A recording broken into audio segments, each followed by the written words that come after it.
Ce matin, l'impatience se fait sentir. Et après avoir dormi au pied des Alpes, j'ai hâte d'aller prendre de la hauteur et d'en prendre plein les yeux.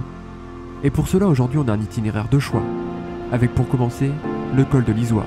Un col bien connu situé sur la route des Grandes Alpes. Mais ne crois pas que l'on va faire comme tout le monde et suivre cette route. On va passer en Italie, par le mont Genèvre. Et après un morceau de route sur les terres italiennes, on repassera en France, par le mont Cenis, qui m'a été conseillé par Dark Biker. Et merci à toi, cet itinéraire était vraiment bien.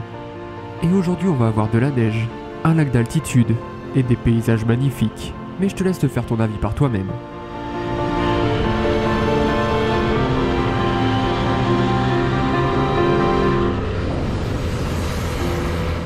Et quelques kilomètres après être sorti du camping, je me retrouve sur cette route. Et là, pas le temps de me réveiller, que les paysages sont déjà incroyables. Avec une route qui serpente le long de la falaise et par endroits creusés dans la roche. Il y a pire comme début de journée.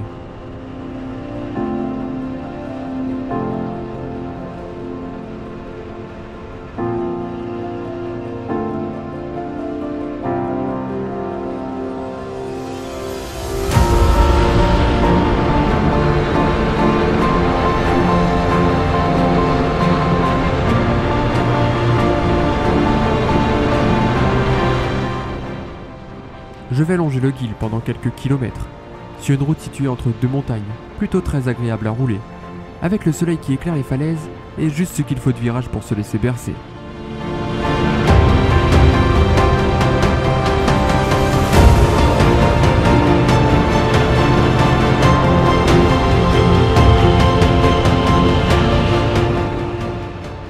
On arrive au moment que j'attendais avec impatience, comme s'il me fallait ma dose de col pour me sentir bien.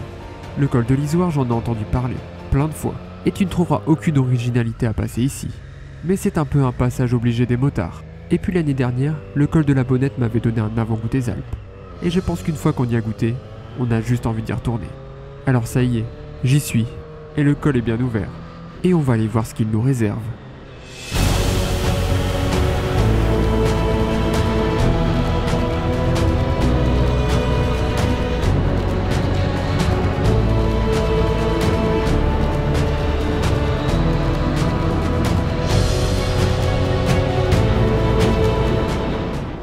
Je tombe sur des beaux petits villages, entourés par les montagnes, où j'ai l'impression qu'il fait bon vivre. Le matin, tu ouvres ta fenêtre, et tu as cette vue. Franchement, ça donne envie. Et là, je commence à me poser plein de questions. Je me demande pourquoi je ne viens pas vivre ici, au milieu de la montagne, à profiter de cette vue, me réveiller avec l'odeur de la nature, et la neige en hiver. Mais la réalité vient brutalement me casser mon rêve, et je me rappelle que je ne trouverai probablement pas de travail ici, qu'il faut payer les factures, et se nourrir. Mais pour le moment, je suis ici. Et au guidon de ma moto, je peux profiter de ces paysages. Alors il est temps de commencer plus sérieusement la montée de ce col.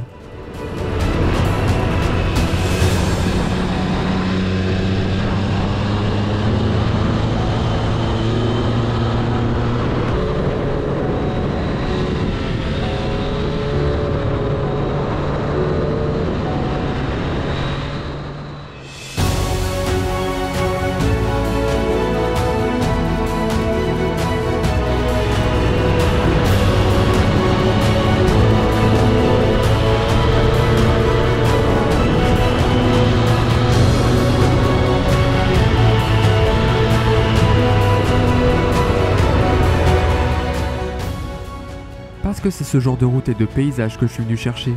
Ces routes où à chaque virage tu découvres un nouveau point de vue. Ces routes qui t'offrent un sentiment de liberté au guidon de ta moto. Avec des enchaînements de virages qui te procurent des sensations que seuls les motards peuvent comprendre.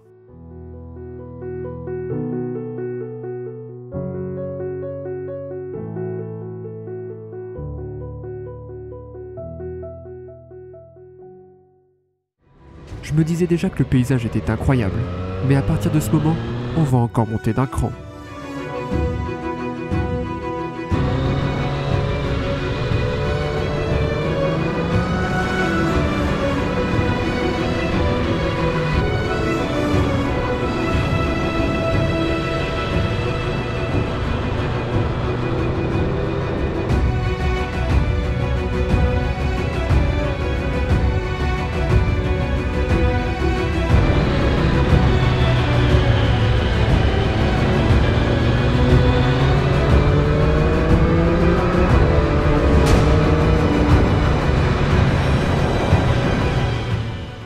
La route serpente au milieu de la forêt, mais à chaque épingle, celle-ci te laisse découvrir un nouveau tableau, encore plus impressionnant que le précédent, jusqu'à ce que la végétation se retire complètement, comme si elle avait perdu la bataille, et devait laisser la montagne se couvrir de son manteau rocheux, te laissant découvrir un nouveau tableau, plus hostile, avec la neige qui fait son apparition sur les bas-côtés, et qui me laisse l'espoir d'en avoir encore là-haut.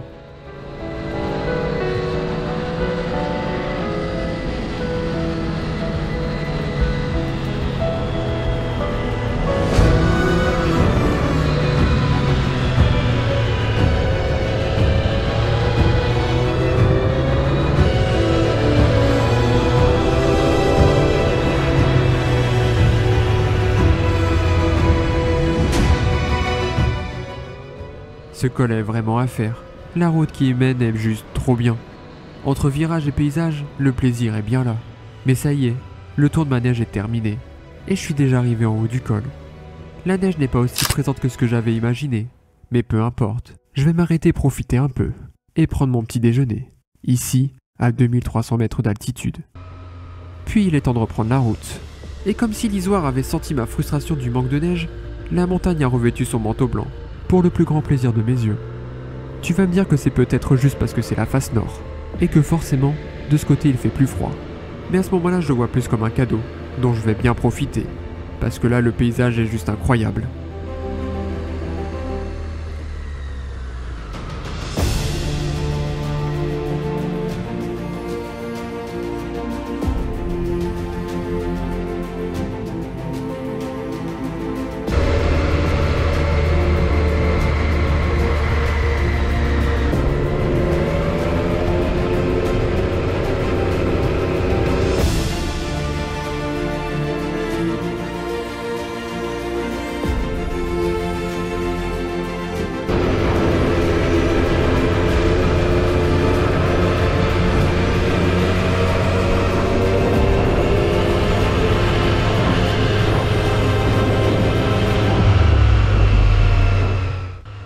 Et là je suis heureux.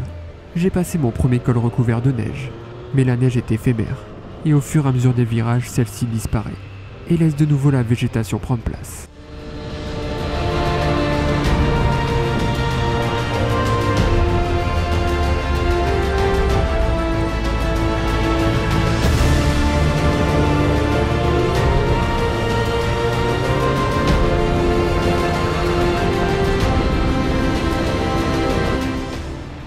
On repasse par d'autres villages au milieu de la montagne.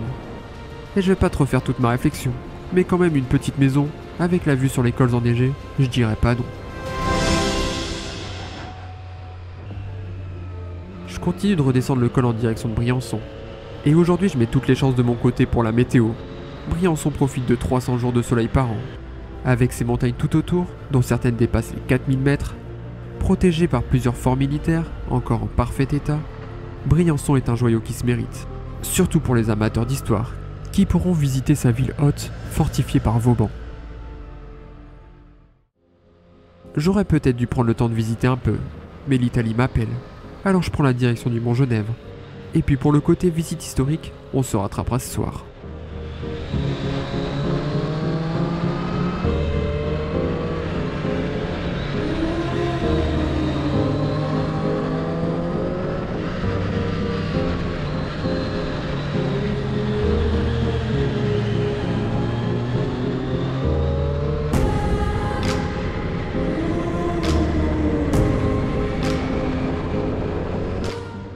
Je passe à un poste frontière.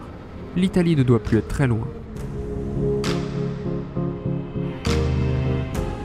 Et effectivement, quelques centaines de mètres plus loin, me voilà en Italie. Aujourd'hui ce sera juste un avant-goût, parce qu'on ne va pas y rester très longtemps. Juste le temps de rejoindre le Mont Cenis. Et je commence par de longs tunnels. Très longs tunnels. Ce qui me laisse le temps d'écouter les messages de Dark Biker pour préciser l'itinéraire et me donner les meilleures infos. Comme quoi, les réseaux sociaux permettent quand même de faire de belles rencontres. Je sors enfin des tunnels, et me voilà en train de faire mes premiers kilomètres en Italie. Pour le moment, à part les limitations de vitesse, rien n'a changé. Je croise quand même ma première boîte orange. À ce moment-là, je sais pas bien ce que c'est. mais je me doute que la photo souvenir n'est pas gratuite. Et d'après ce que j'ai compris, les radars ne sont pas toujours installés dans ces boîtes. Mais bon, on va pas trop jouer. Même si ici on ne perd pas nos points, l'amende est plutôt salée.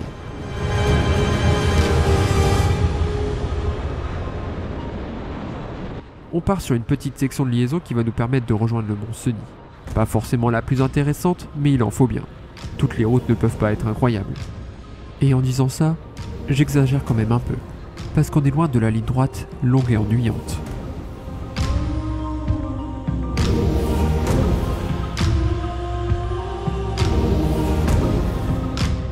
Les monts enneigés se dessinent devant moi. La montée du col va pouvoir commencer. La route commence à nous faire prendre de la hauteur, avec des enchaînements de virages. Et là j'ai l'impression d'avoir repris un ticket et d'être reparti pour une nouvelle attraction.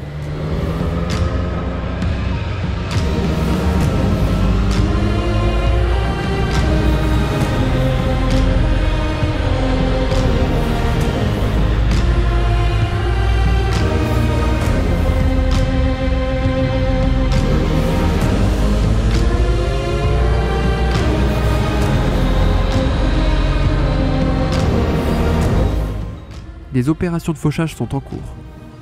Et tu vas voir que je vais profiter d'une erreur stratégique pour doubler ces deux motards italiens. À ce moment-là, les virages numérotés m'ont peut-être fait croire que j'étais sur un circuit et que chaque place comptait. Alors que pas du tout, le plus important ça reste de profiter. Et ici il y a de quoi profiter. Je vais enchaîner 25 km de virages avant d'arriver en haut. Et ça avec une vue sur les montagnes. Et à cette saison le manteau neigeux est encore visible. Et tout à l'heure, Dark Biker m'a dit qu'en haut il y avait un lac magnifique. Alors je sais pas toi, mais moi ça a piqué ma curiosité, et j'ai hâte de découvrir ça.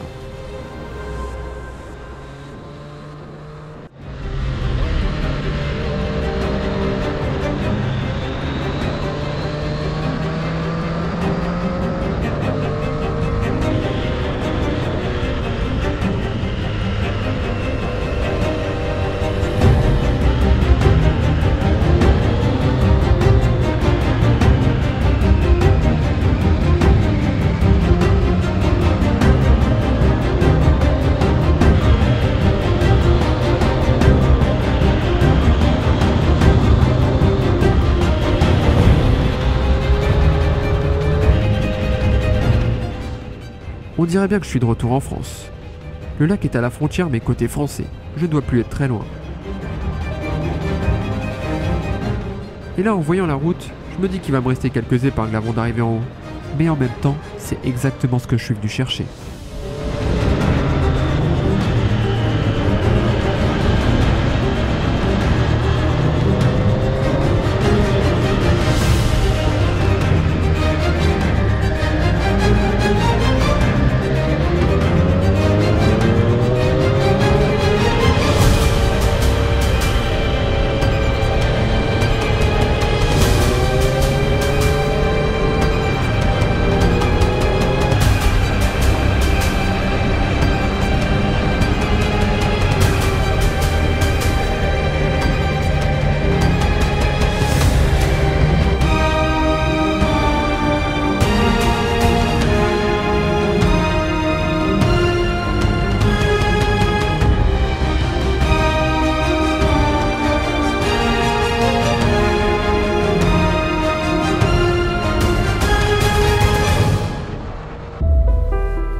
Et quelques virages plus loin, j'aperçois le lac. Un lac d'un bleu magnifique. Et depuis cette route, avec les montagnes, la neige et ce bleu, je suis juste admiratif de ce que la nature peut nous offrir. S'il y a toujours eu un lac naturel sur le plateau, il était loin d'être aussi impressionnant avant la construction d'un barrage dans les années 60, qui alimente des centrales hydroélectriques.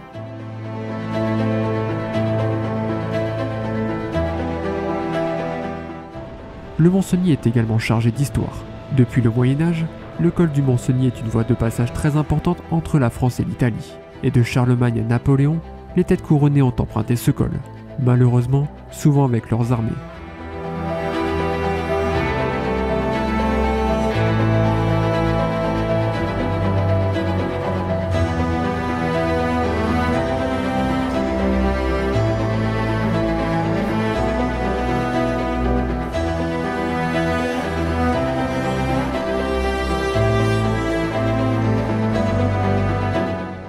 À la frontière entre la France et l'Italie, il a toujours été d'une importance stratégique. À la fin du 19e siècle, le Mont-Cenis devient une zone frontière, et très vite des fortifications se dressent. Plusieurs forts sont construits, dont certains peuvent être visités. Des bunkers sont ensuite disséminés dans les alpages, et c'est après la Seconde Guerre mondiale que le Mont-Cenis est devenu français. Après en avoir pris plein les yeux, il faut bien repartir, même si j'aurais pu rester des heures à contempler ce paysage.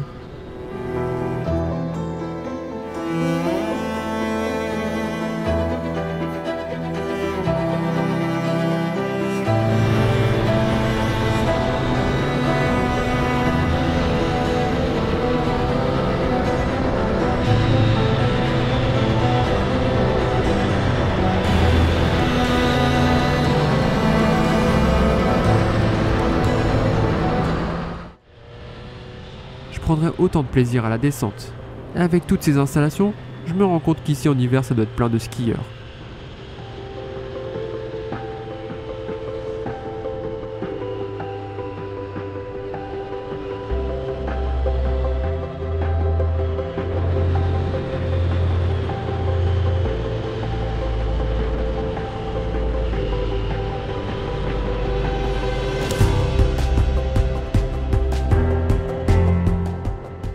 Je m'arrêterai manger une crêpe, et j'en profiterai pour chercher un camping. Mais le seul que j'ai trouvé est noté comme Caravanège. Je me dis qu'avec les températures de montagne, ça risque d'être assez frais. Mais là j'ai pas trop d'autre choix. Mais tu verras que je vais trouver une solution pour pas avoir froid cette nuit.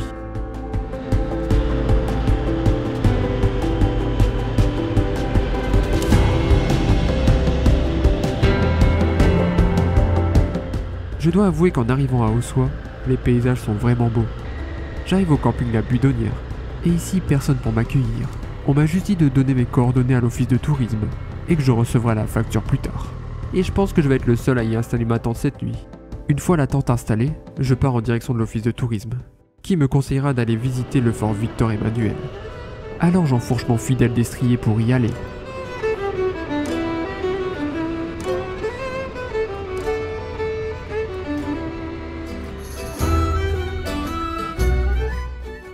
Ce fort a été construit entre 1820 et 1833. L'édifice appartient à un ensemble de fortifications dénommé la barrière de l'Essaillon, constituée d'une série de 5 fortifications.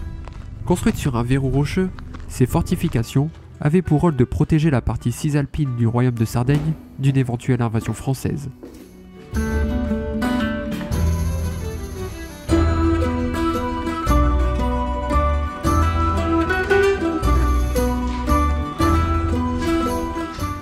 Conçu pour accueillir une garnison de 1500 hommes, le fort n'est pas seulement un site militaire, il est également un lieu de vie. Et ces 6 bâtiments, superposés sur 100 mètres de dénivelé, s'organisent en 3 parties. Le fort militaire, le casernement et le pénitencier.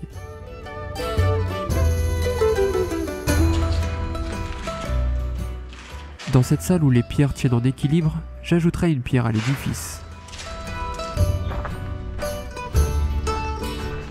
Je continue ma visite. Et je passerai par les cuisines, la grande cour avec son puits, mais aussi là où les canons pouvaient retentir. Et pour les plus motivés, une via ferrata est installée. Pour finir la visite, je passerai par un des éléments essentiels pour se protéger, le pont-levis.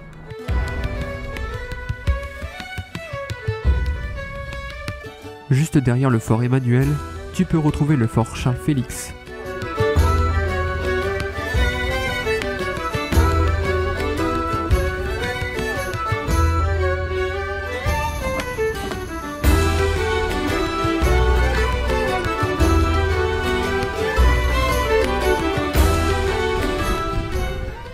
Et pour terminer la journée, je descendrai jusqu'à la cascade qui est un peu plus bas.